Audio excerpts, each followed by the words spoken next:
When a trusted general and enforcer dies in the course of defending one's ideology, the expected emotion is remorse, grief, and sadness.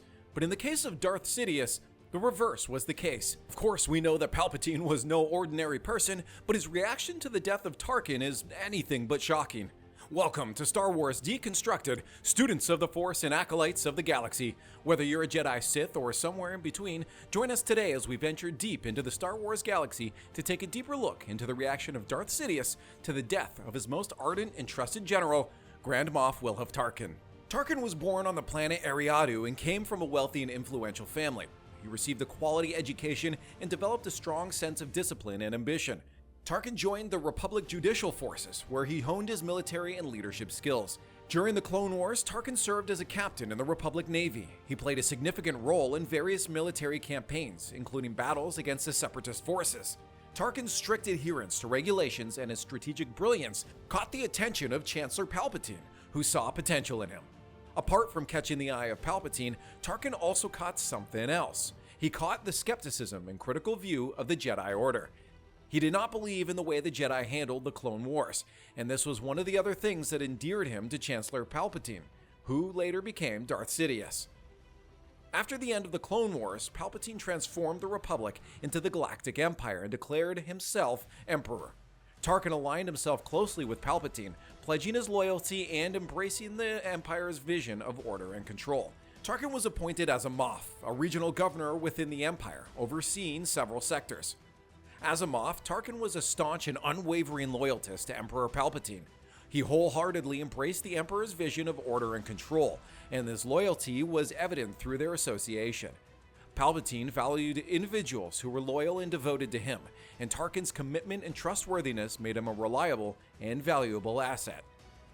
Also, Tarkin demonstrated exceptional leadership skills as a Moff, successfully maintaining control over his assigned sectors and ensuring compliance with the Imperial rule. He effectively implemented the Emperor's policies, employing ruthless tactics to suppress any form of rebellion or resistance. Tarkin's efficiency and effectiveness as a leader impressed Palpatine and showcased his capability to govern and maintain order. Apart from his loyalty and efficient leadership, Tarkin possessed a brilliant strategic mind and a deep understanding of military tactics. He would later successfully oversee the construction and deployment of the Death Star, a massive superweapon that symbolized the Empire's power. Tarkin's strategic acumen and ability to devise effective military strategies impressed Palpatine, who recognized his value as a master strategist. Finally, Tarkin and Palpatine shared the same belief when it comes to leadership: ruling through fear. Tarkin embodied this philosophy, and this resulted in his writing and implementation of the doctrine of fear. His reputation for swift and decisive action was in line with the Emperor's vision. Thus, soon enough, Darth Sidious promoted Tarkin from Moff to Grand Moff. Promoting Tarkin to the position of Grand Moff allowed Palpatine to further instill fear in the hearts of the Imperial officers and the galaxy at large. With his promotion to Grand Moff, Tarkin's ruthlessness continued. We see this when Tarkin's story intertwines with the Rebel Alliance, the group that opposed the enemy's tyranny. In the original Star Wars film, known as Star Wars Episode IV: A New Hope, Tarkin is portrayed as the commander of the Death Star. He orders the destruction of Princess Leia Organa's home planet, Alderaan, as a demonstration of the Death Star's power. All of these achievements not only made Tarkin very close to the Empire, but they also made others within the Imperial ranks hold him in high regard, including Darth Vader and Admiral Thrawn himself. With this seemingly close and cordial relationship, it would seem weird and almost impossible that Palpatine was glad and actually gloated, according to some Star Wars canon, about the death of Tarkin and the Death Star, right? Well, that's because you don't know much about the underlying complexities in their relationship. Both Palpatine and Tarkin were ambitious individuals with a thirst for power and control. Tarkin's rise through the Imperial ranks and his strategic brilliance could have made Palpatine perceive him as a potential rival.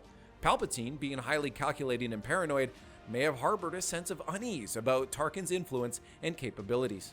Tarkin was known for a strong-willed nature and ability to make decisive decisions without needing constant guidance from Palpatine. The level of independence and self-sufficiency could have been seen by Palpatine as a threat to his own authority and desire for complete control. Tarkin's influence within the Empire might have made Palpatine question whether he could fully manipulate or control him. Let's not forget that Tarkin played a pivotal role in overseeing the construction and deployment of the Death Star, a superweapon that showcased the Empire's power and domination. The success of the Death Star project, which Tarkin took charge of, may have garnered attention and admiration from various factions within the Empire. Palpatine, as the mastermind behind the Empire, could have experienced a degree of jealousy or concern that Tarkin's achievements might overshadow his own. Also, as much as they shared some similarities in leadership principles, there was a slight difference that might have caused the Empire some uneasiness. Palpatine ruled through manipulation, secrecy, and force, while Tarkin believed in ruling through fear and direct control. Their contrasting leadership styles and approaches to maintaining order could have created tension and a sense of competition between them. Palpatine might have been envious of Tarkin's ability to command authority through fear without relying on mystical powers. Finally, Tarkin's influence was growing in the Imperial court. Tarkin had established himself as a prominent figure within the Imperial court, possessing a considerable political and military influence. His counsel and opinions were respected by other high-ranking officials, and he had the ear of the Emperor on critical matters. This could have fueled a sense of envy or concern within Palpatine, as Tarkin's growing influence could potentially challenge or overshadow his own position. With all of this in mind, it's easier to understand why Palpatine gloated about Tarkin's death. He stands to gain a lot from the death of his most loyal general, who also seemed to cause him some uneasiness. First off, he gets to consolidate his power.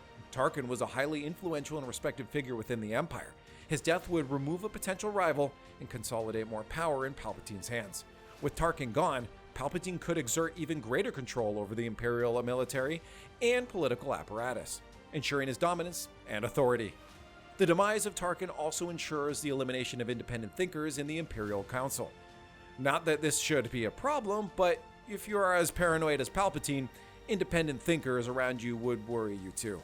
Tarkin was known for his independent thinking and strong will. His strategic brilliance and ability to make decisive decisions without constant guidance could have been seen as a threat to Palpatine's desire for complete control.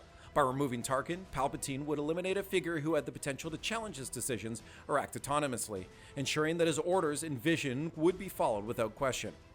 Palpatine also stands to get enhanced fear and obedience from Tarkin's death. Tarkin ruled through fear and show of force. His presence and reputation as a ruthless enforcer instilled fear in the hearts of Imperial officers and citizens alike. However, Palpatine, as the ultimate authority, may have wanted to be the sole source of fear within the Empire. Again, just Palpatine being Palpatine. With Tarkin's demise, Palpatine could assert himself as a singular figure to be feared, further solidifying his control over the populace. Finally, the Empire gets to avoid competing legacies. Tarkin's successful oversight of the Death Star project elevated his status and made him a symbol of Imperial power. However, Palpatine may have been concerned that Tarkin's legacy could rival or overshadow his own. With Tarkin's death, Palpatine could prevent the rise of a potential rival's legacy and ensure that he remains the sole figure associated with the Empire's most significant achievements. So there you have it. These could be the reasons why Darth Sidious was not that fazed about the death of his most trusted general. In fact, Tarkin's death in the Death Star may have saved Palpatine from the discomfort of having to kill Tarkin by himself. Nonetheless, the legacy of Tarkin's lifetime had a resounding effect on the Star Wars universe. They include his work in shaping military doctrine through Tarkin's Doctrine. Tarkin was the architect of Tarkin Doctrine, which emphasized the use of fear, control, and overwhelming displays of power to maintain order within the galaxy. This doctrine influenced the Imperial military's approach to governing and suppressing dissent, shaping the strategies employed by subsequent Imperial commanders. He also played a pivotal role in overseeing the construction and deployment of the Death Star, a superweapon capable of destroying entire planets. The Death Star became an iconic symbol of the Empire's might and fear-inducing capabilities. Its destructive power had a lasting impact on the Star Wars universe, sparking fear and rebellion among those who opposed Imperial rule. We also cannot forget his work on the Galactic Order. Tarkin's ruthless and authoritarian approach to maintaining order had a profound impact on the galaxy. His methods, based on fear and centralized control, shaped the Empire's rule and created an environment of oppression and submission. Tarkin's legacy can be seen in the oppressive systems and regimes that existed during the Empire's reign. If you enjoyed this video, like it, subscribe, and watch the next one.